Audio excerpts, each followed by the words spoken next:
কি করতেছো? শাক, এই মিষ্টি কুমড়া ফুল এটা?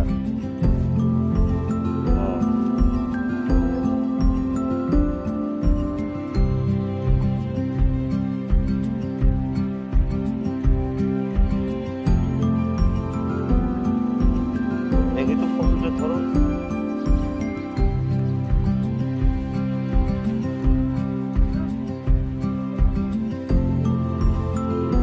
দেখুন ওরা মিষ্টি কুমড়া ফুল উঠাইতেছে। এই যে আপনাদের কাছ থেকে দেখে বাজারে খুব চাহিদা বর্তমানে আপনার মিষ্টি কুমড়া ফুলের।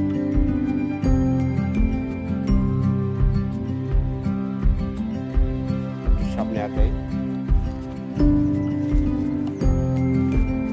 এই যে ছোট বাবুটা অনেক আপনার ফুল তুলতেছে। এটা হলো দেখেন, আসলে গ্রামের ভিতরে আসলে এরকম অনেক কিছু দেখতে পাওয়া যায়। আসলে সবজির আসলে বাজারে খুবই চাহিদা। তাছাড়া দেখে যাচ্ছে ঢাকা শহরে প্রচুর পরিমাণে এরকম অনেক সবজি পাওয়া যায়। আর যে সবজিটা আসলে আমরা অনেকে গ্রামে অভ্যস্ত না খাওয়ার জন্য, ঢাকায় প্রচুর পরিমাণে চাহিদার উপর নির্ভর করে আপনাদের দেশে এখন প্রচুর পরিমাণে আপনার সবজি চাষ হয়। যেখানে আপনার লাল শাক, আলু শাক, পুঁই শাক এবং লাউ শাক বিশেষ করে এটা আসলে বেশি আপনার। এই যে দেখেন, আপনি একটু সামনে যাই, পরে দেখে দিচ্ছি। কি নাম তোমার? বল যেত না, ওর নাম বলে বল জীবন। দেখছেন, এই যে দেখেন আপনার শাক, শাক তো না, এটা তো ফুল, মিষ্টি কুমড়া। দেখেই আপনার হাতে ধরে, এই যে দেখুন আপনার, এই যে একেবারে আপনার এই যে শাকটা দেখেন, মিষ্টি কুমড়া খুবই সুন্দর আপনার। এই আপনার এই ফুলটা আপনার ডিম দিয়ে খেলে ভাজে খুবই সুন্দর হয়। আমি অন্য সময় দেখেছি, দেখে গেছি এটা আসলে আমাদের দেশেই পাওয়া যায়। ইউরোপেও অনেক সময় দেখা গেছে কি আপনার ইউরোপের বাজারেও এই ধরনের ফুল বিক্রি করে। তাছাড়া আপনার ভারত মহাদেশে সেখানেও পাওয়া যায়। আপনার আমি এক সময়ে দেখেছি, সেটা হলো আপনার যে নয়া দিল্লিতে, সেখানেও বিক্রি করে আমাদের দেশে। এরকম শাক আসলে ফুল চাষ বিক্রি করে আপনারও লাভবান হতে পারেন। নাও, এই ফুলটা খুবই ভালো আপনার।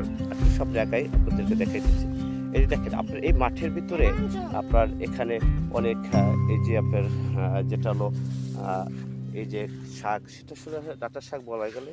এই দেখুন আমাদের দেশে আসলে এরকমই অনেক ফসল আছে, কিন্তু ফসল দেখা গেছে সেটা আসলে মাঠে বাজারে বিক্রি করার মতো স্কোপ নাই বিধায় আমরা আজও পিছিয়ে আছি। যদি আপনার মনে করেন আপনার সঠিকভাবে বাজারজাত করতে পারেন, তাহলে আপনিও এখান থেকে ইনকাম করতে পারেন। আমি আপনাদেরকে কাছ থেকে দেখাই। দেখুন একটা জিনিস খেয়াল করবেন, এই যে দেখেন প্রচুর পরিমাণে এরকম আপনার ফসল আছে।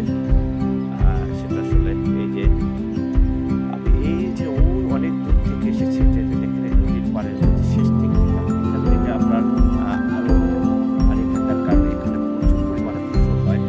সবজির চাষ করা যায়। সবজির আসলে বিকল্প নেই আমাদের বাংলাদেশে। প্রচুর পরিমাণে ফলের সবজি জন্ম হয়, তৈরি করা যায়। চাইলে আপনারা এরকম করতে পারেন।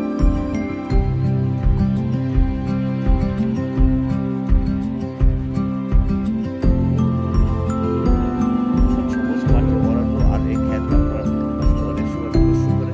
তো আপনাদেরকে দেখাই, সেটা হলো এই যে এটা জিনিস হলো ফসল।